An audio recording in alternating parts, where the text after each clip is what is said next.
El Consejo de Desarrollo Hispano presenta Línea 1, un programa radial de media hora para compartir noticias con información social comunitaria, todos los martes de 8 a 8 y media de la mañana por ondasfm.ca.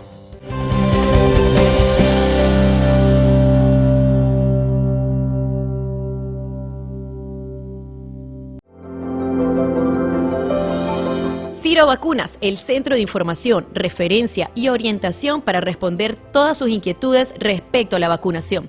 Llame al 437-335-1859. Síganos en Facebook como Consejo de Desarrollo Hispano. En resumen, un podcast semanal de Línea 1. Hola, soy Sandra Farías y comenzamos En Resumen. Ontario dio cuenta de 430 hospitalizaciones por COVID-19 y una muerte más relacionada con el virus en el último fin de semana. La tasa de positividad de la prueba en toda la provincia es del 7%. La nueva muerte reportada el lunes elevó el número a un total de 13.289 personas.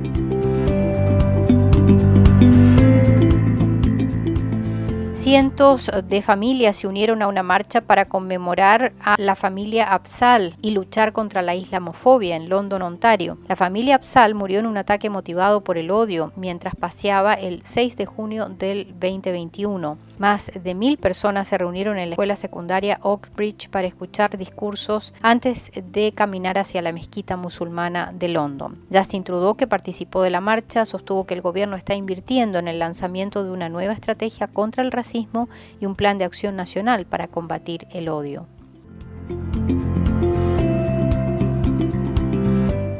El gobierno de Justin Trudeau presentó este 30 de mayo una nueva propuesta legislativa para el control de armas de fuego. La legislación incluye una congelación de la compra, venta, transferencia e importación de armas de fuego al país. El ministro de Seguridad, Marco Mendicino, confirmó que el gobierno procederá a un programa de recompra obligatoria de más de 1,500 armas de asalto que el gobierno prohibió hace 2 años, incluidos los fusiles AR-15.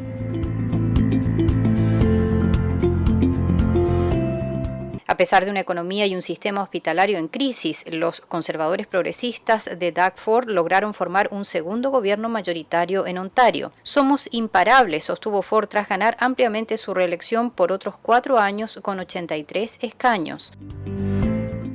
El NDP fue el más castigado en esta elección. Tras liderar por 13 años, Andrea Horwath anunció que pasará la antorcha. El NDP será la principal oposición en la legislatura provincial, con 31 bancas, 9 menos que en la elección del 2018. La elección provincial significó también una dura derrota para el Partido Liberal, donde el líder Stephen Del Duca no logró ni siquiera conservar su propio curul en el distrito de Vaughan-Woodbridge. Los liberales, con solo 8 bancas, no lograron ganar ningún escaño en el Gran Toronto ni recuperar el estatus como partido. Del Duca anunció asimismo su renuncia al liderazgo del Partido Liberal de Ontario. En tanto, el líder del Partido Verde de Ontario, Mike Schreiner, mantuvo su asiento en Guelph. Esta fue la elección con menor cantidad de votantes en la historia de la provincia, solo un 40% de la población.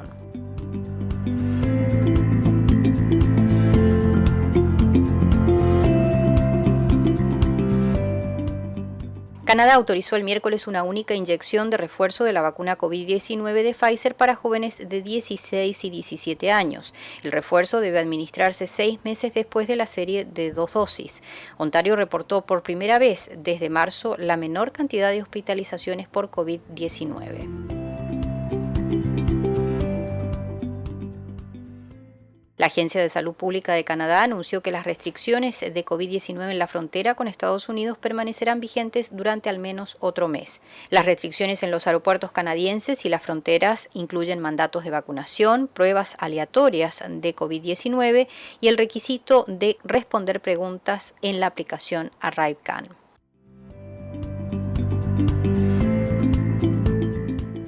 Se han confirmado 3 casos más de viruela del mono en Toronto. La Oficina de Salud Pública indicó que eso eleva el número total de casos a 5, mientras que hay otros 5 casos que aún están en investigación. Los funcionarios de salud han dicho que por ahora el riesgo de contagio que representa para el público es bajo.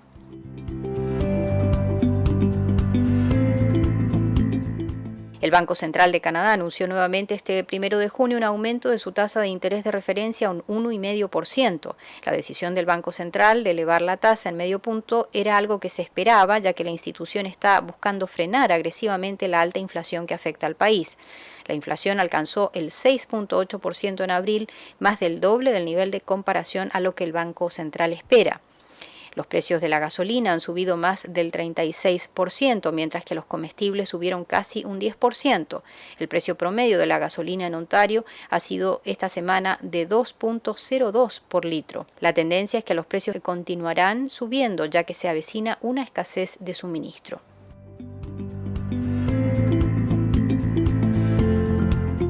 Los precios de la vivienda y los alquileres en Ontario se han vuelto más inasequibles en los últimos 2 años que en cualquier otro periodo.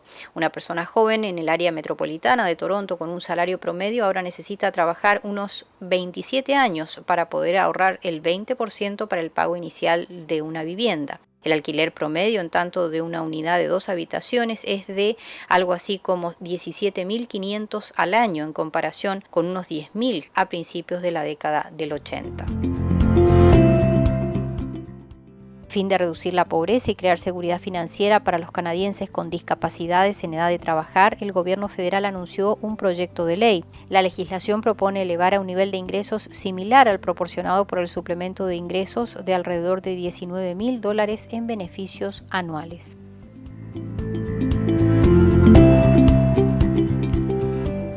Después de más de 2 años desde el inicio de la pandemia, los programas de recreación de verano sin restricciones han vuelto a la ciudad de Toronto. El registro se abrió a partir del martes 7 de junio y los programas comienzan la semana del 4 de julio. Más de 6.500 cursos de verano estarán abiertos con espacios para las artes, deportes y natación, entre otros. También hay espacios para los campamentos de verano para menores hasta 12 años. Para registrarlos puede llamar al 416-396-7378 o acudir al centro comunitario de su zona de residencia.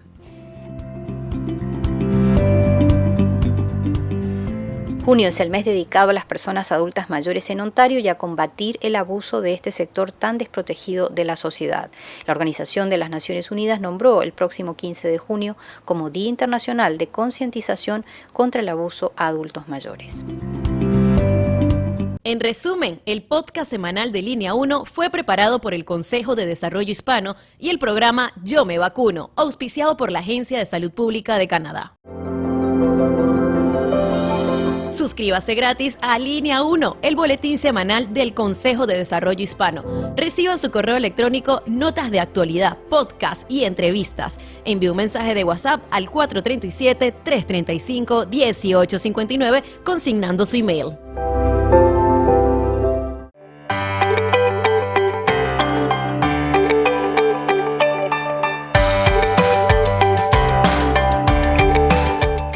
Con Duberlis Ramos, él es director ejecutivo del Consejo de Desarrollo Hispano. Desde hace más de 30 años, una organización trabajando con la comunidad hispana, latino-hispana, aquí en la ciudad de Toronto, y ahora con un proyecto que es muy relevante para la situación que se está viviendo en este momento, como es el COVID-19, la pandemia, y este trabajo que está llevando adelante el Consejo en conjunto con un proyecto realizado con la Agencia de Salud Pública de Canadá. Sobre eso le queríamos consultar a Duberlis Ramos. ¿Cuál es la iniciativa que ustedes están llevando adelante en este momento a través del Consejo y cuáles son aquellos puntos importantes que ustedes consideran que son claves en el manejo de esta crisis de pandemia COVID-19? Bueno, yo creo que primero que nada, buenas tardes, Sandra, gusto de estar acá. Obviamente la inspiración y la motivación de este trabajo ha sido esta situación histórica de crisis de salud pública provocada por COVID-19 en nuestra comunidad, lo que precipitó definitivamente la atención extraordinaria a lo que tenía que ver con la la salud y la protección de cada uno de los miembros de nuestra comunidad y obviamente de nosotros mismos en cuanto a generar un resultado lo más positivo posible dentro de este cuadro que se mostraba extraordinariamente amenazador para nuestra comunidad desde sus orígenes. Y quisiera mencionar de que, si bien es cierto, este proyecto no se generó exactamente el día del comienzo de la pandemia, específicamente de este proyecto, nuestra colaboración con el gobierno de Canadá. Por la otra parte, sí podríamos mencionar de que como comunidad, inmediatamente cuando supimos de que se avecinaba esta pandemia, como organización comenzamos a trabajar la noción de prevención y salud en nuestra comunidad, y esto fue en marzo del 2020. Precisamente en ese comienzo está probablemente el antecedente de este proyecto, porque en esos momentos iniciamos una publicación semanal con un equipo de trabajo de nuestra comunidad, con diferentes expertos en comunicaciones, salud, trabajo social, etcétera, etcétera, para ver cuál iba a ser exactamente nuestra respuesta comunitaria y nuestro trabajo con respecto a esta emergencia. En ese momento, estamos hablando de marzo 2020, no podíamos dimensionar absolutamente lo que venía, pero sí teníamos muy claro ya que la situación iba a ser muy difícil, particularmente para nuestra comunidad. Sabíamos que iba a ser complicado porque el perfil comunitario nuestro en Canadá tiene definitivamente algunos desafíos, particularmente en el área socioeconómico y evidentemente también en el área de salud. Eso lo sabíamos, aunque no teníamos toda la información que tenemos hoy día, que hemos venido recopilando a través de este trabajo. Entonces, una vez que se presenta la oportunidad de esta colaboración con el gobierno federal, entonces ya aunamos criterios frente a esto y comenzamos a definir cuestiones mucho más específicas, que son las que están en este proyecto específicamente, ¿no? Así es que definitivamente el proyecto específicamente atiende a la necesidad de entender y obviamente vacunarse. Porque en términos de control, en este caso de pandemia, y control de otros problemas de salud, históricamente las vacunas, más allá de las discusiones políticas, siempre han tenido un rol significativo en términos de lo que es nuestra salud. Entonces, en este caso, el proyecto busca entender mejor la problemática de las vacunas, las respuestas comunitarias y también, obviamente, establecer un rol más fuerte, una vinculación más fuerte por la situación entre lo que es la comunidad científica, el conocimiento y definitivamente entonces el impacto que pueden tener estas vacunas en nuestra comunidad. Así es que primero que nada está esa parte casi pedagógica del proyecto, que es de educación popular, educación para todos quienes estamos envueltos en este trabajo, y de esa manera entonces mejorar la posibilidad de, como diríamos en inglés, outcomes, en este caso de resultados saludables para nuestra comunidad. Esa es la primera parte. La segunda parte tiene que ver con el hecho de que es un proyecto de construcción de capacidad comunitaria. Cuando digo eso, quiere decir de que obviamente esta crisis nos lleva a tratar de mejorar también nuestros conocimientos, nuestras capacidades y desarrollar experiencias a cómo enfrentar catástrofes tal como esta de salud.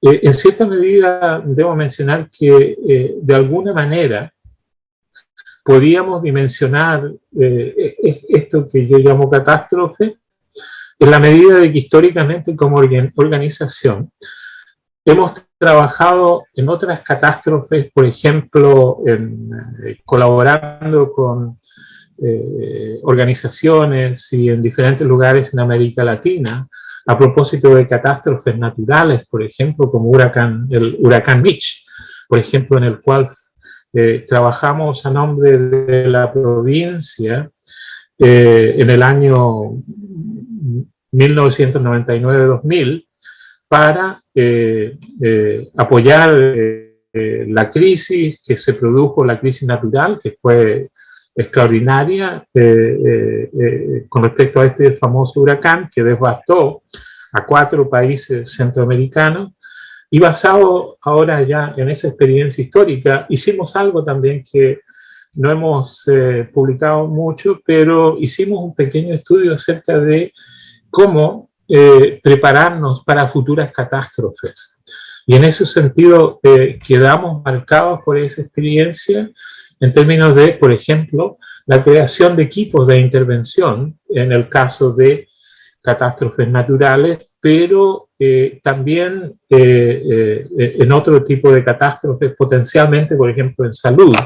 Y con respecto a eso, creo que decidimos y vimos muy claramente en un principio el rol de los trabajadores sociales, ¿verdad? Y por eso es que generalmente, y creo que en nuestro boletín Línea 1, como dice uno de nuestros colegas, uno de los roles principales que entendimos era el acompañar a nuestra comunidad en el proceso y al mismo tiempo no solamente acompañarlos, pero creando herramientas de trabajo que puedan aportar al subsanar la crisis y obviamente siempre mantener este rol de empatía, este rol en cierta medida, esa palabra que hoy día usamos mucho de resiliencia, como parte del trabajo con la comunidad. Entonces, en cierta medida, esta experiencia histórica de organización hoy día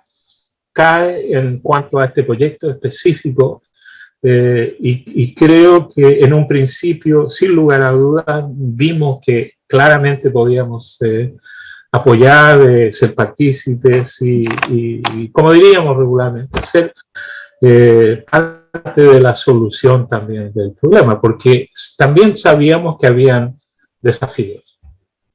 Y a esos desafíos te referías cuando mencionabas un poco la historia de trabajo con la comunidad en los aspectos de los determinantes de la salud, que se vieron muy claramente en esta pandemia cuando supimos que los hispanos, especialmente la población que vive en Toronto, a veces en condiciones paupérrimas, por las condiciones de trabajo, por la situación de vivienda y por la carencia en muchos casos de acceso a los sistemas de salud por no tener un estatus migratorio fijo en el país, ¿no? Entonces esto son todos factores que se han ido como concentrando y que se han puesto uno sobre otro a la hora de enfrentarnos con esta pandemia.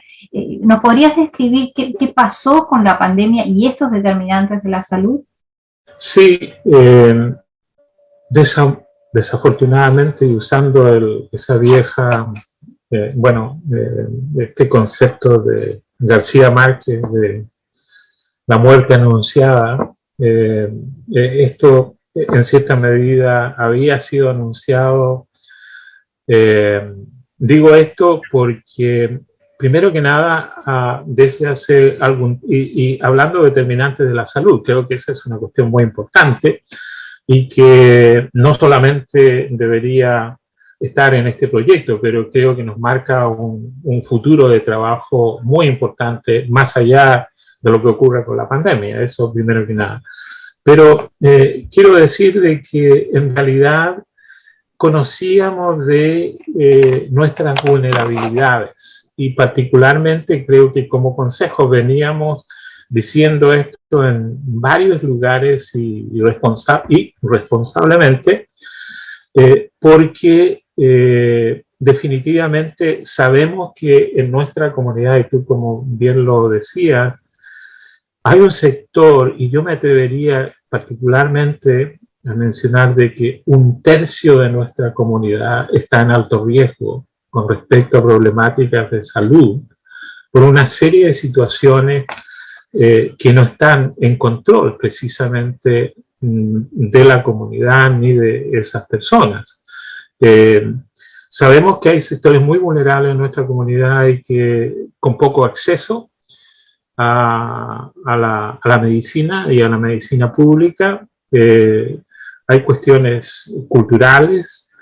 Y yo creo que en realidad todo el sistema, bueno, esto nos ha permitido también hacer una examinación fuerte de todo el sistema de salud canadiense. O sea, nosotros hemos venido hablando de esto ya por muchos años y particularmente creo que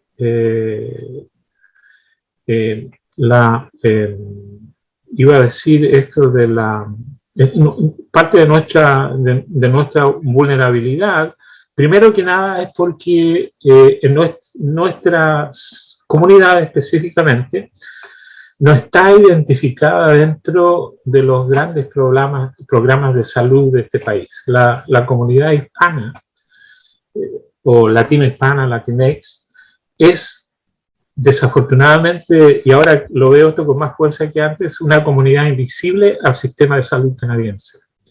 Ahora, eso tiene una significación fundamental en el sentido de que, por ejemplo, haciendo investigación con respecto a qué se sabe en el sistema de salud de nuestra comunidad, e hicimos casualmente un trabajo exploratorio con algunos de nuestros jóvenes participantes de trabajo de consejo. Hace 2 años específicamente hicimos un trabajo de sondeo y entre todas las publicaciones de salud técnica y salud ya científica, encontramos básicamente cero de nuestra huella en términos de salud y Canadá.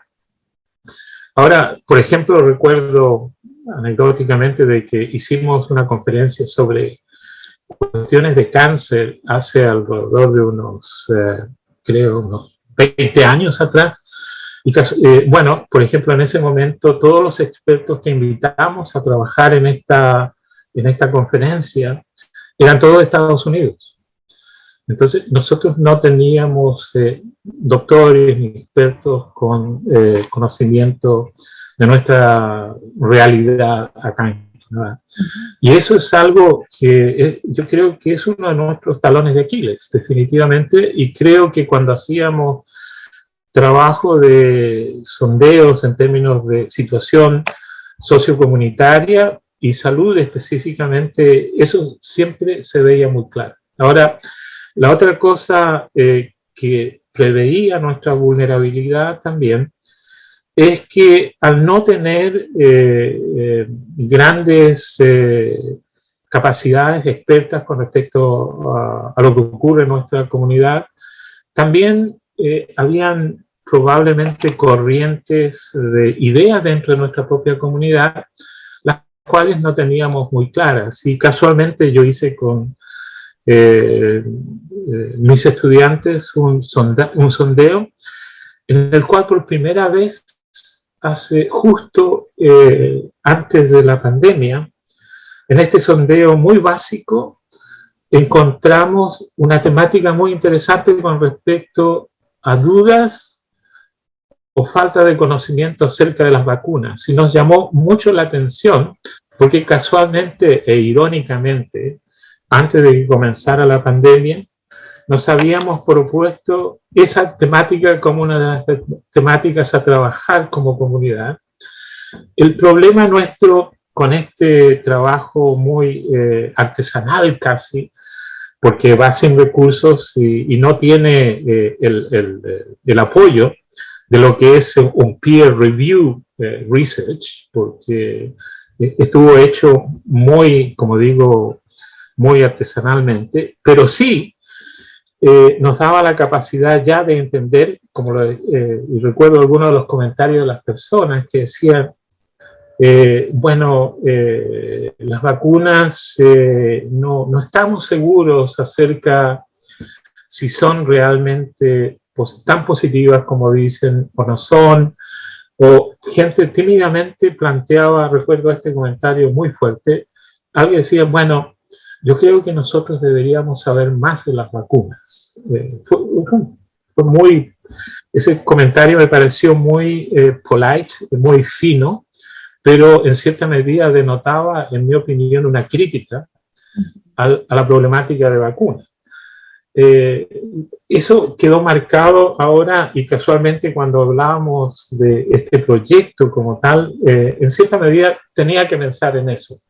Sabía que ya de partida habían algunas preocupaciones con respecto a vacunas. No sabíamos exactamente términos porcentuales de preocupación de la comunidad, no.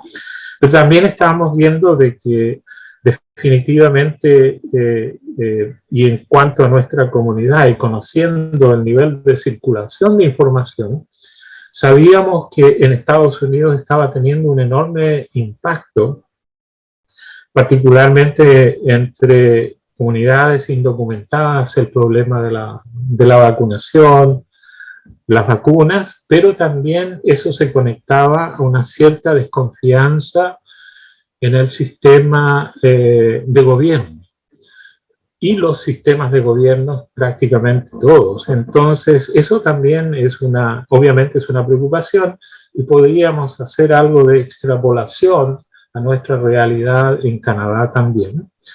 Así es que creo que, como digo, para sumarizar, hasta el momento que comienza la pandemia, teníamos vulnerabilidades clarísimas en términos socioeconómicos, en cuestiones culturales, a diferencia de opinión.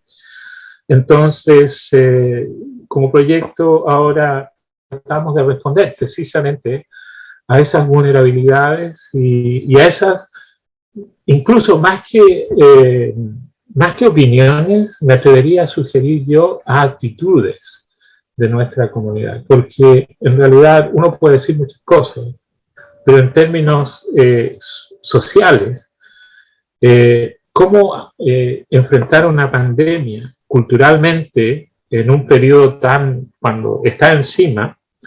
Obviamente yo creo que lo único que podemos hacer es aspirar entonces a hacer un trabajo transformativo en términos de actitudes y valores. Y eso es un trabajo complicado, porque creo que también implica construir una confianza entre nosotros mismos, como miembros de una comunidad y una comunidad solidaria. También implica hablar y actuar cohesivamente, socialmente, lo cual siempre es un desafío. Entonces, frente a esto, es como surge este proyecto en términos de una oportunidad de aunar criterios con respecto a lo que puede ser soluciones efectivas, reafirmar el valor de la salud pública y, por el otro lado, también